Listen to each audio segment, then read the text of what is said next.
Anyị una bolachi amam na onye ọbụla larụrụ ọfụma na-asị nke onye Chile na zelo ụtụtụ ọmanụ nọ na ihe mmemme Good Morning Anambra nke tata bụ Wednesday chetanụ na taa ka anyị ji akwanite asụsụ na omenala anyị bụ ndị Igbo anyị wee na-asị gị deme na ị na-agba mbọ esonyela anyị ka ụtụtụ ọbụla dịka anyị na-ebutelu gị ihe mmemme Good Morning Anambra afambụ nọnye nwokoye na-asị gị nnọọ na nketa afambulu ajuru chukwu ọkagwe ndị Anambra nnọọ. Ọ dị mma anyị ga-agbapụ ya ọsọ ka anyị malite n'iwetala unu nke akpọrọ press review.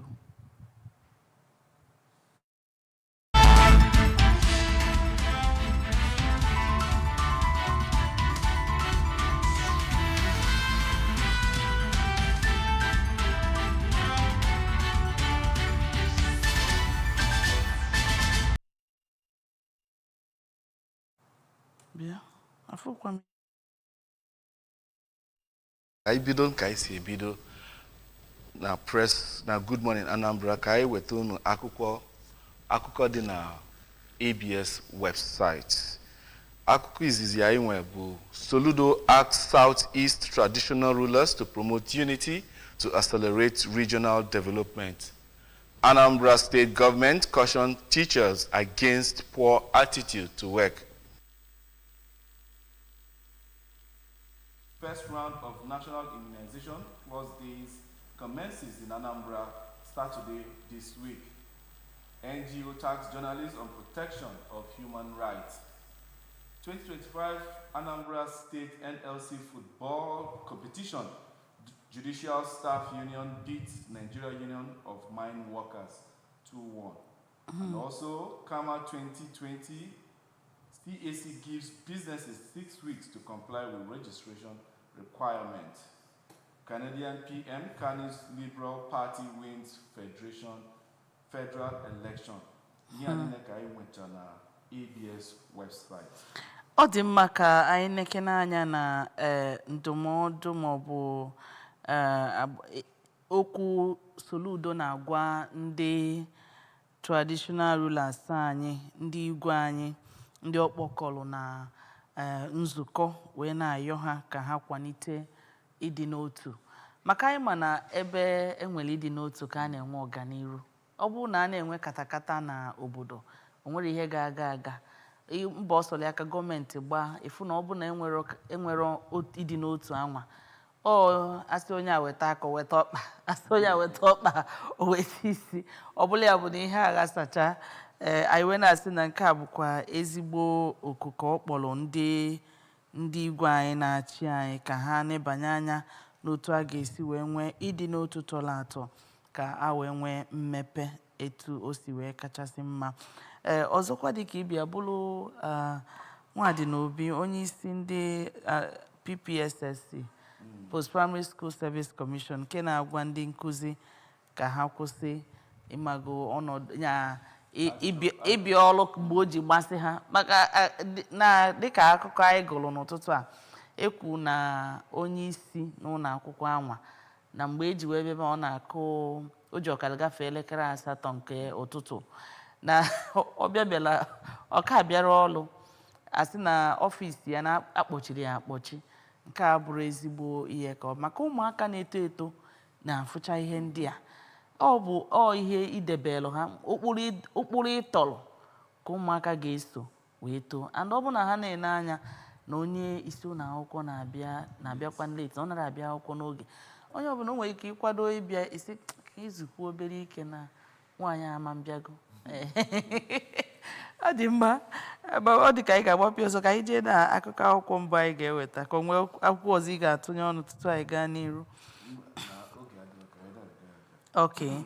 Ka anyị na-anya na The Punch newspaper ka anyị fụ akụkọ dịgasị n'iru obodo bụ akwụkwọ anwa.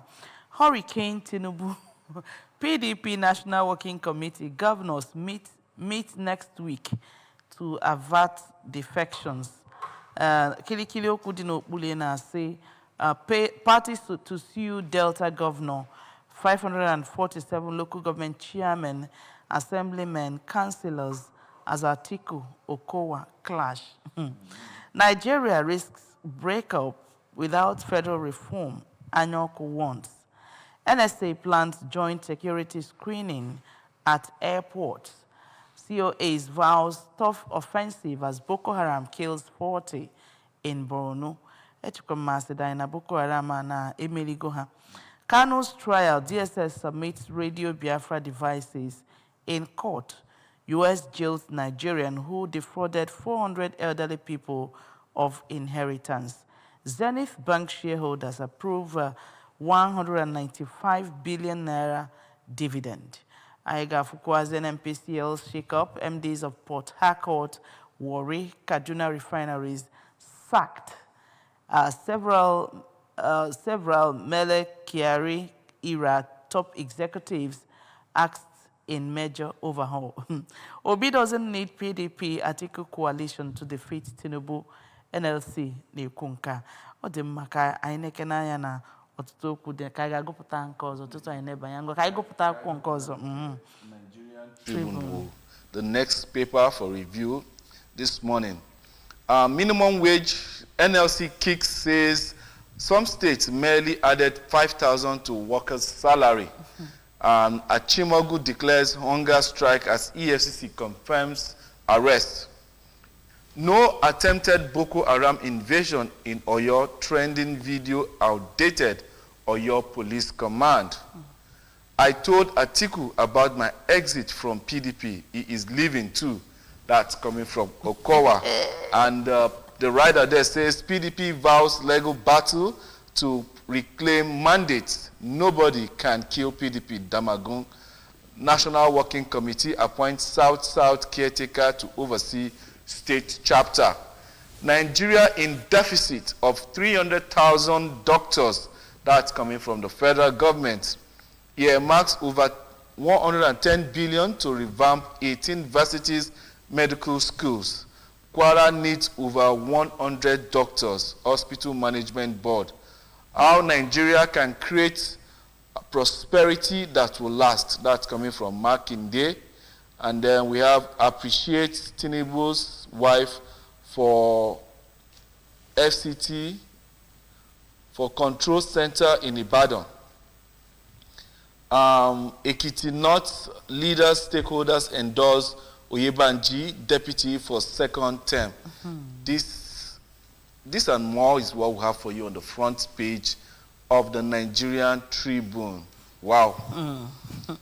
Ọ dị mma anyị na-anya na akụkọ a na-ewepụta ifu na akụkọ Punch anyị na-ele anya akwụkwọ Punch anya ọkụ na-eti mkpu anyị ma na anya ọkụ abụrụzi ụmụazị okenye ka ọ bụ ihe okenye na-eti mkpu na-ekwu kwesịrị ka eneba anya maka na ọ bụgodu nwatakịrị na-eje akwụkwọ na Naịjirịa bụgodu nwatakịrị dị 5 years 10 years ịjụọ nwatakịrị anwa ọ ga-enwetu idea ihe na-eme na Nigeria n'ụbọchị ndị a anyị na-anya kwa ụbọchị ego nni anya ọnụ ego a na-ele ihe n'ahịa na-agbago kwa ụbọchị amarọ m ebe anyị ga-esi wee kwa onye ukwu wa ị na-anya na akwụkwọ akụkọ a ego asị na Nigeria na-enwe deficit of doctors 300,000 doctors federal government kedu ka amansi wee nwe ebe NLC na-eti mkpu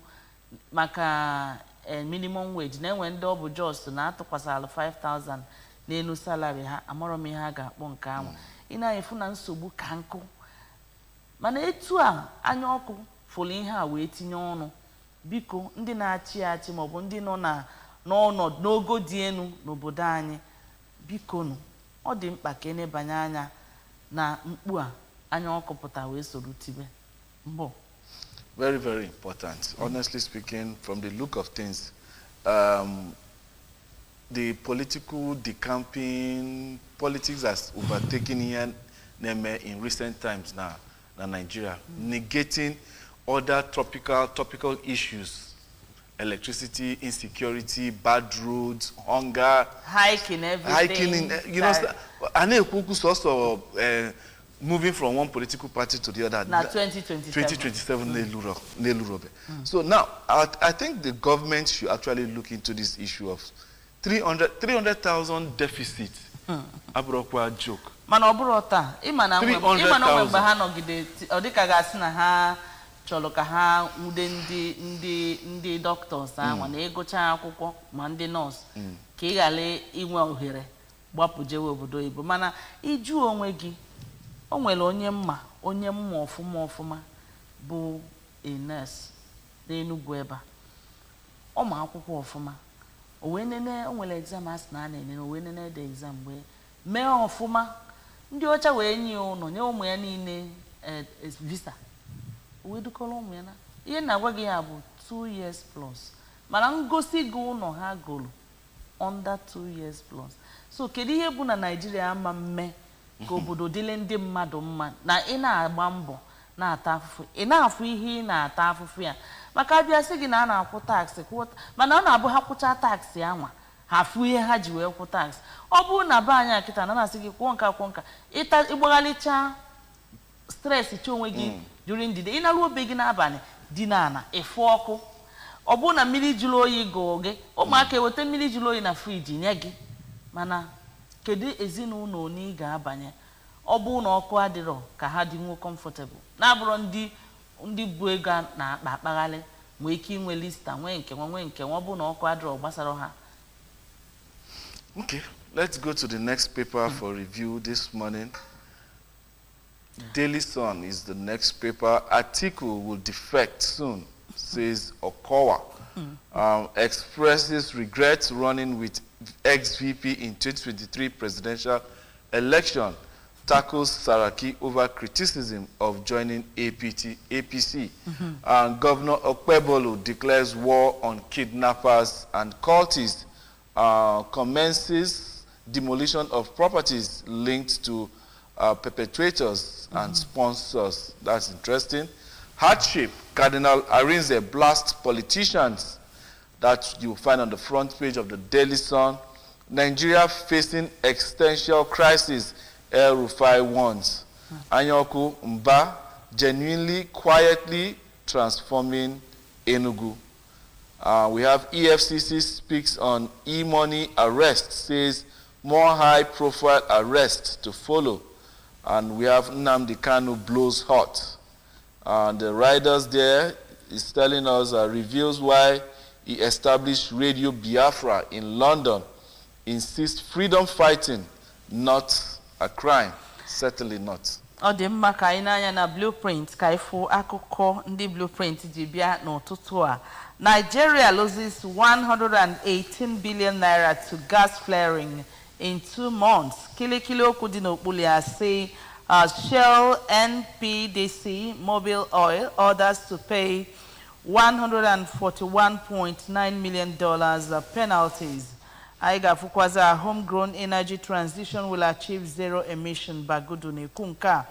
Under 20 AFCON, CAF welcomes Flying Eagles to Egypt, ready for Tunisia. Excuse me. Dangote Sugar grows turnover by 51% to provide 75,000 jobs. FCTA crushes 601 impounded motorcycles. Article will soon defect, says the core as PDP heads to court. Aika Fukwaze, we've invested 8.4 billion naira to empower 12,000 Lagos medium and small medium enterprises. Sonwo Luneku. Aika Fukwaze, Zenith Bank pays 195.67 billion naira dividend for 2024 financial year. Shareholders Lord GMD Omoji. And Aiga Fukwazi in cause. FG's witness testifies in camera as Kanu's terrorism trial commences. Akonde abi heading blueprint. Okowa marozukwa mma onu ko obiala ako. Mbo ke ihiche. Well, sincerely speaking, I don't take politicians' words seriously, because no politician in recent time has lived up to the billing of what they say. I will never leave PDP. If I leave PDP, I'll die. El-Rufai quoted that years ago. And now he has left APC, he has left PDP, he has joined a different party. So many of them. Same thing with Wike, all of them are Mechi. So Nigerian politicians are known to speak with both sides of their mouth. It's only depending on where it favors them, they go. These are shameless bunch of people that don't have integrity because all they think about is just themselves. And unfortunately, they are getting to the realization now that we are the stakeholders. Without us, they can't do what they are doing until we come together and form the coalition that we need to. All anyone need to form is the coalition. Moving from one party to the other. All Nigerians need a form of coalition and stand and fight against all of this. The moment we decide on that, the better for us. Then all these bad eggs will definitely leave the scene and wait to fresh air. Ọ dị mma na dịka na blueprint ha nwere akụkọ anyị afụrụ etinyere on UTME 2025 JAMB arrest 40 candidates over malpractices. Police arrest 23 suspected thugs in Kano, and Boko Haram kills 14 mourners in Chibok. Church houses touched. Ona-ada n'iru, ona-ada n'azụ. Amara mụ ndị nwasị amama oge a na-ekwu maka ya ma orugo ihe na-emezi na Nigeria or rapture na Nigeria ko ya me. It has to be a global catastrophe. But we still because inekwa anya enwegasịrị. It is not na US now. It is nothing compared to what has been happening in this country is been systematic decline, as in nosediving. As in, there's nothing to even lay hands on and say, okay, we are thriving in this aspect. Nothing. So you can't use INM in Nigeria and begin to see more enter me logo. No. Cardinal Rinze na-ekwubekwa nke ya. Cardinal Rinze otegokwa anyị nụlọ opta kwuo kumana na ihe ọ na ha ekwu. Cardinal Rinze blast politicians maka ihe isi because ask priests to contribute a little to reduce pain, give people minimum hope. Maka na-ekwu ọnwa na-ekwu ibi ya. Ihe niile a na-afịa ọnụ na-afịa. Ọ dị ka m like ihe Cardinal Rinze kwuru ebe a. Maka ije na nzukọ sọsọ weta. Amara m ma ha na-ajụkwa kedu onye elibere nne ụtụtụ ebe a biko wenye aka gị enu ka amanụ ma o nwere onye nọ n'akụkụ. Ọ bụkwa ha nwa mana onwe onye nọ n'akụkụ nwere ike iweta ka onye anwa weta ka o wee dịka a na-eme. Dịka anyị na-eti mkpu gbasara ọnọdụ Nigeria n'ụbọchị taa na ihe na-emegasị na agụụ ndị mmadụ. Ọ kwere m ghọta na dịka Cardinal Rinze na-ekwu na ọ dị mkpa ka anyị na-ekwu anyị n'ime onwe anyị malụ ka anyị ga-esinyere onwe anyị aka onwe otu opekata mpe otu ọbụla ọra na ndị bais na otu ọra na-eweta n'onwe ya otu ọbụla ọra na anyị nwere ike iji wee nyere ibe anyị aka biko ọ dịkwa mkpa maka ihe ejikwa malụ nzukọ bụ charity. Ihe eji malụ nzukọ Kraịst bụ charity. Maka ị na-anya ọ dịzie ka a ga-asị na onye ọbụla otu onye si mete ya melụzie otu na o nwezie chọrọ ịma ka ibi esi eje mana biko ọ dịgo mkpa na anyị ga-enanya ka anyị maka anyị ga-esi wee sọpọtụ onwe anyị ka anyị gbapụ ya ọsọ jee na akụkọ akwụkwọ ọzọ maka oge anyị n'ụtụtụ a. Nwa akụkọ ọzọ anyị ga-enebanye anya tutu achọbụ m ka anyị kwuo okwu maka this 118 billion Nigeria na-lose to gas flaring. Yet, I say na cooking gas the very, very expensive. Well, we are not even tapping from the abundant resources anyway. Losing this amount in just 2 months and nothing is being done.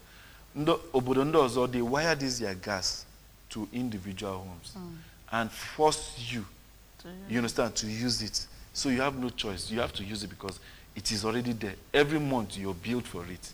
Every month you're billed for it. What is stopping us from having a thing like this?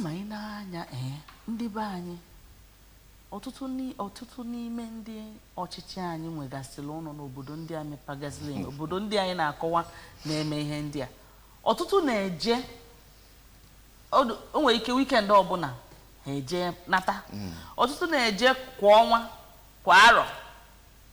Amara m ihe bụ na anyị ama mmụta ofu ezigbo ihe weta na bai mee ka ina-anya Nigeria nwere ihe ọbụla anyị nwere evu nwe mpụ ma ọ bụrụ ndị Igbo anyị nwere ihe ọbụla ọ ga-ewe ime ka Nigeria makali obodo dị iche iche n'ụwa mana amarom ije kịta mba dị iche iche asị na a na-eme nke onye abụ onye nke inene ọfụma ọ bụrụ onye Nigeria ọ bụrụ na ndị na-achị achị ga-achọ eziokwu chọọ ka obodo a dị mma ọ ga-adị mma Of course. ọ ga-adị mma. The next paper for review this morning is the Daily Trust newspaper.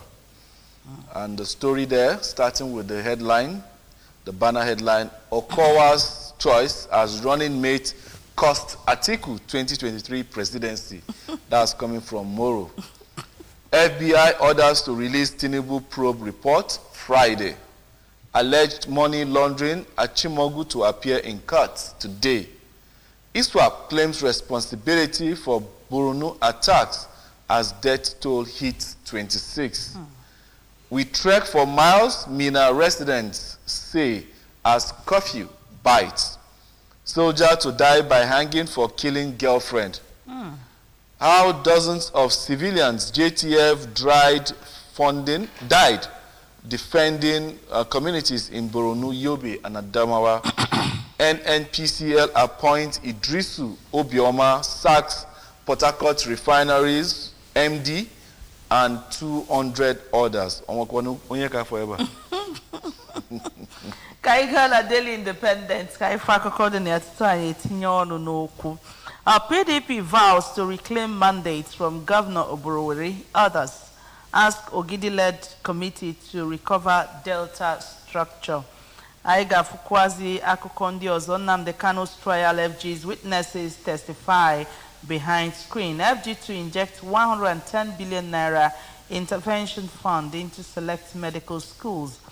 Zenith Bank pays the 195.67 billion dividends for 2024 financial year. Assets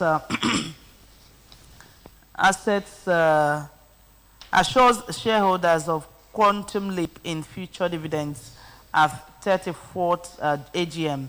Protect, defend judiciary, CJN challenges MBA. European Reconstruction Bank sites, first West African office in Lagos.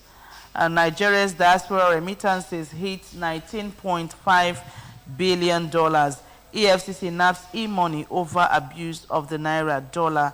Abakoba to Natasha retracts her sexual harassment allegation against Babio.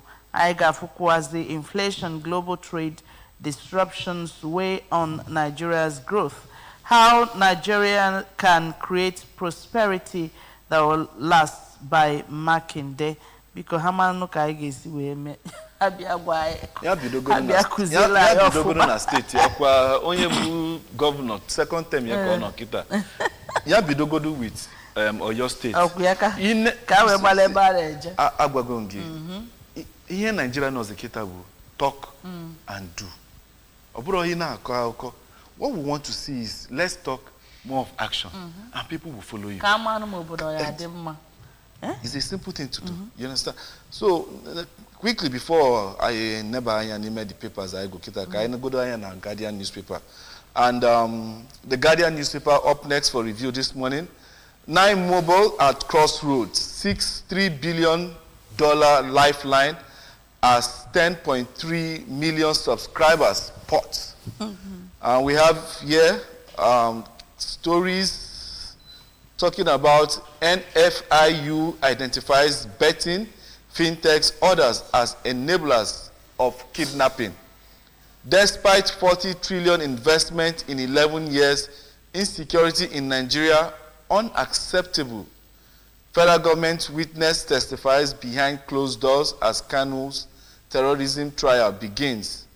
Akpabio Abakoba demands Natasha's retraction of sexual harassment claims. PDP to sue Oborowere, others as Okowa assures of Atiku's imminent decamp. Lagos empowers 1,700 entrepreneurs through micro support initiative. Well, let us believe that the money will get to the actual people. It was meant for. Yeah. And then we have NBS expands CPI, unveils daily price movement data. CACOL, Presidential Aid 6 probe of illegal student loan deductions. That's shareholders Hill, Uvier, Umelji approves Zenith Bank's 95.7. 195. Okay, 195.67 billion dividends. That's really, really remarkable.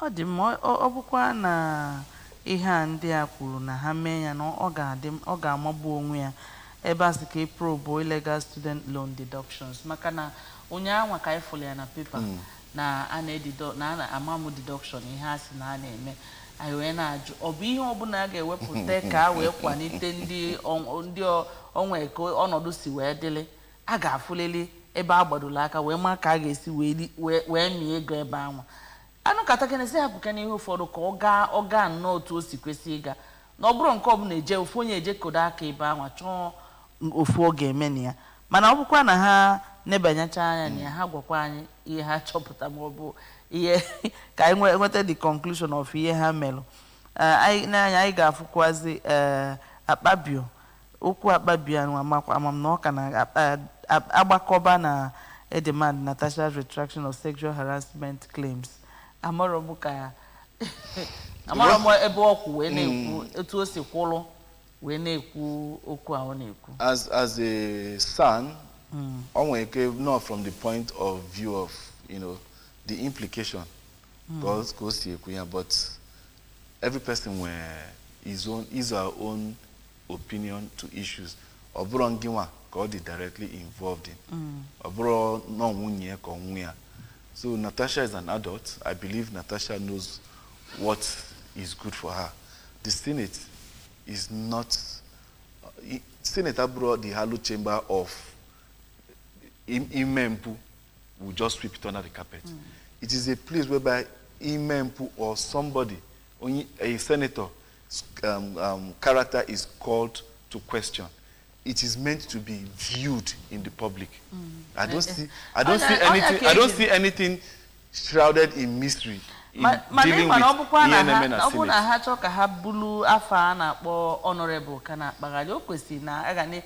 Because anyị ncha bụ mmadụ nke bụ eziokwu bụ na mmadụ nwere ike ịdapụ mee ihe ịtụbara anya na ọ ya ka anyị ji bụrụ mmadụ bụrụ flesh na akpaghalị mana ihe dị mkpa bụ ọ bụ na ihe mee nyocha ya emenye otu esi kwesị ime ya ya bụ onye kwesịrị ịta afụfụ ata onye kwesịrị esi daalụ n'imele ọfụma asị onye anwa ka ihe wee na-aga ka ọ wee dịkwa ka ọ bụ ihe ekwu ka a na-eme ka ọ ghara ịbụ na onwe ihe eme maka na ndị anwa nọ n'ogo dị elu ejiri maka na ha nọ n'ogo dị elu hapụ ihe ha mee echi ụmụaka na-eto eto na-ene anya ha ga-ejekwa mee nke ka njọ nwere ihe ị ga-eme ha ama m ka anyị nebakwu anya na ka ebe ọzọ akwụkwọ ọzọ anyị ga-etinye ọnụ tutu anya aga n'akwụkwọ ọzọ.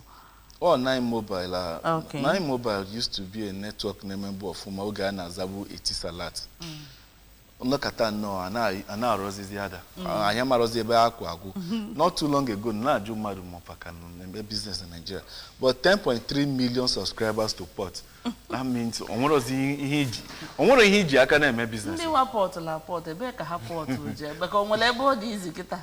Onwere ebe ọ dị but Nine Mobile as a service provider is not living up to its billing. Yeah. And needing $3 billion lifeline, $3 billion. Nekwa akụkọ dị na Daily Independent gbasara inflation, global trade disruptions weigh on Nigeria's growth.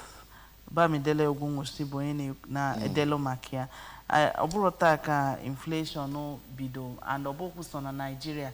Mana ọ abịazi n'anya ọ dịka gasị na nke Nigeria ka njọ maka na ndị mmadụ afọ okwu ego ha ga-eji wee gote nri ha ebe ahụ ka ọ ya akacha njọ maka na ndị mba ọzọ abịa mgbe enwe global inflation ha enwee ka ha si wee mee ọnọdụ ị na-anya mgbe ahụ ịpụta egosi ebe a na-ebunyecha ezinụlọ ha mpa ihe dịka na-enyecha ha nri denu ndị na-anatakwu na-alụkwu ọlụ ụgwọ ọlụ ha ịlụ ọlụ gị ozugbo enye gị ụgwọ ọlụ gị jide n'aka wee na-anabe gị wee nwegodu hope na ị ga-erigodu nri nke ụbọchị anwa mana be anyị a marọ m a na-ekwu inflation dị gọọmenti biko nyenụ n'aka ka amala ebe a ga-esi wee nye aka wee kwalite ndị nọ na mgbada ka ha wee gbagotekwuo maka na ọ bụrụ na gị nwa na-eliju afọ onye na-anaghị eliju afọ a na-akwa echiche ọfụma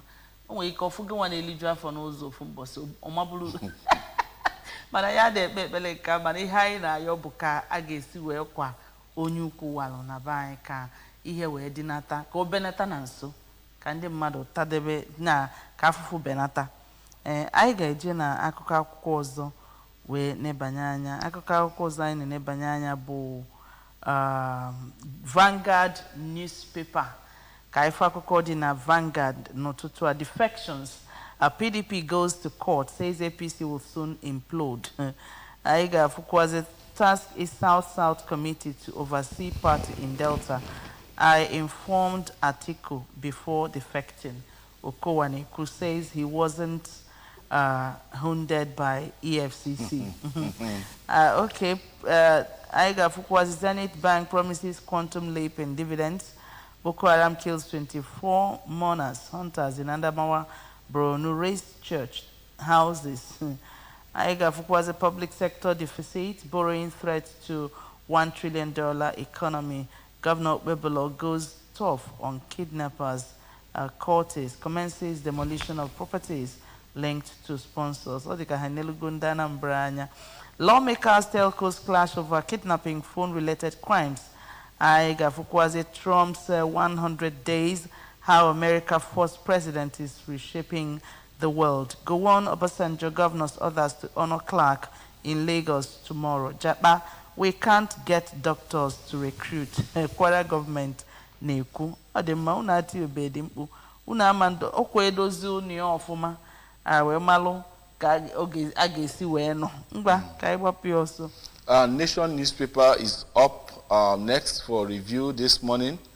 Nnamdi Kanu was arrested in Lagos hotel by witness. Lawmakers indict NCC telcos over kidnapping orders. Oyetola gives out 420,000 life jackets to facilitate waterway safety. Abokawa demands Natasha's allegations, retraction of Natasha's allegation against Senate President. Zenith Bank shareholders, okay, 195.67 billion final dividend payout. Okowa, Articles 2023 bid for president insensitive. And then we have PDP to sue Delta governor orders. Ọ dị mma ka anyị gbapụ ọsọ jee na akụkọ akwụkwọ ikpeazụ anyị nwere the Daily Times newspaper. CJN asked NBA to protect the bench warned against frivolous petitions against judges. Anyị ga-afụkwazi Nigeria condemns terrorist attack in India. Soldiers to die behind Ayafubugia. Naira abuse, socialites, e-money in EFCC. Akụkọ dị ebe a dịcha na akwụkwọ ndị ọzọ mana lekwa ebe ndị Nigeria na ebele ndị India akwa mana oju na mmadụ hapụ onye ọkụ na-agbabie jeleje na-achụ oke ọ bụrụ ya akpọ nka. Nigeria condemns terrorist attack in India. Ọkụ na-agbabeghị ije na-achụ oke ọkwa na Borno asị nọ mmadụ one ka asị nọ agbachakwa m ụlọ ọkụ gbuo ma mmadụ mana nke India bụ ụlọ ka ifụ nekwa ụmụazị ka ha na-agagharị ndị be anyị wee hapụ ihe na-eme na be anyị abụsakwa m ga-emenalụ ndị ọzọ ebele o mana a na-esi n'ụlọ malụ mma wee pụpụ ilo ọ bụrụ eziokwu. Charity begins at home. Ị na-esi n'ụlọ ama mma wee pụpụ ilo ị ga-edozi be nke gị before tutu ije tibele onye ọzọ mkpu na be nke ya. Ka anyị tinyeke n'ọnụ na akụkọ Okowa na Atiku anụnwa kedu mgbe o bidozi wee sebe defection nwa butere okwu oko wee pụtazikwa sị na Atiku na-akwadokwu defect ha ma na onwe ha Atiku defecting is not going to be a surprise to me after all. Or up PDP banye ACN from ACN or banye APC. So all these people are, but the question is, as an elder statesman, VP, and 4-time presidential aspirant, I think it's high time somebody like Atiku who just, close his slate, you understand, and go and rest. You understand? And when I mean to go and rest, but now, it believes that elder statesman where people will come to seek counsel, advice from you, and not every now and then they will keep hearing your name resonating, politics and everything like that. Because the more you keep finding yourself in these spaces, the more Unkpali keeps entering. Onye na-achị anyị kịta kwesịrị ịnọ ka eje na-ajụta ya ihe. Onye na-achị anyị kịta kwesịrị ịnọ ka eje na-ajụta ya ihe. Ọ na-atụzi alụ kedu ka anyị esi wee mee. Achibe. In that capacity of Atiku. Hapụ nyanwa Achibe. Mana yanwa ọ nọbụ na the ring na-alụ nke ọ na-alụ. Kedu afịa Buhari bụ otu Atiku si wee na-eme na ka o si megide so nwere ike Atiku na-ene Buhari anya ka o wee malụ ma etu ahụ o si wee megide oweli ya ma ọ ga-esi otu ha wee lotu ya ka a sị na ọ bụ president Nigeria at a particular point in time. Inekwa anya ọtụtụ ndị chigolachi nọnụ Babangida bụ elder statesman. But you don't see Babangida coming out to be talking. Abụrụ adị m ekwu ịpụta nọ ndị ekwesịrị ije na-ajụta ihe ka obodo wee na-adị mma. Abdusalam ha. Obasanjo elder statesman, Clark nwụrụ anwụ elder statesman. O nwere ndị kwuru mana ejikwe nke ha kwu mee ihe. Nwee ndị bụ n'ebe anwa just abịa na-ane ha anya na-ete ha ude pentie ha asị gị nọrọkwa ebe ị nọ. So a na-ekwu na okwu Naijiria biko ọ bụ na ndị okenye chọrọ ịbụ ndị okenye n'eziokwu mgbe anyị pelu mpe ịchọ ime eziokwu n'obodo asị jekwuru onye okenye nọ n'ime ụlọ na-anaghị apụtazi apụta ihe ọbụla ọ gwara ala gị nya ka ị ga-ewe nọọ eziokwu ka ọ ga-agwa gị mana kịta kedu ihe na-emenụ kedu onye anyị mejọrọ ihe dị otu ihe niile a ji wee na-eme na-adagharị otu o si adagharị ndị okenye amazi na ọ bụ okenye ụmụazị wee welizie ha na-eme ihe gụrụ ha.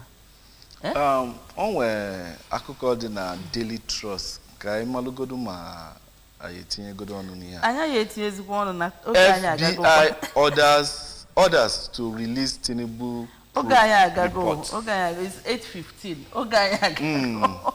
Biko ọ bụrụ na o nwezie akụkọ anyị gụpụta adịghị mkpa ị nwere ike ijezi na ị nwere ike ije online maọbụ ije ebe a na-ele akụkọ akwụkwọ gorozie wee gụtọpụ ndị fọrọ afọ ka ị wee malụ ka o si adagharị. Ọ bụ na eti ego mkpu bulu akpa ka ị malụ mgbe ị ga-eji wee bụ akpa. Mana ebe a ka anyị na-adọbili na press review nke ụtụtụ taa wee na-ekene gị dịka isi wee sonyela anyị na-asị gị na anụ gbanata echi bụ nta. Tụbadoro anyị ka nwere ihe ndị ọzọ anyị kwupụta unu n'oge adịrị nso chelụnụ na anyị na-abịa.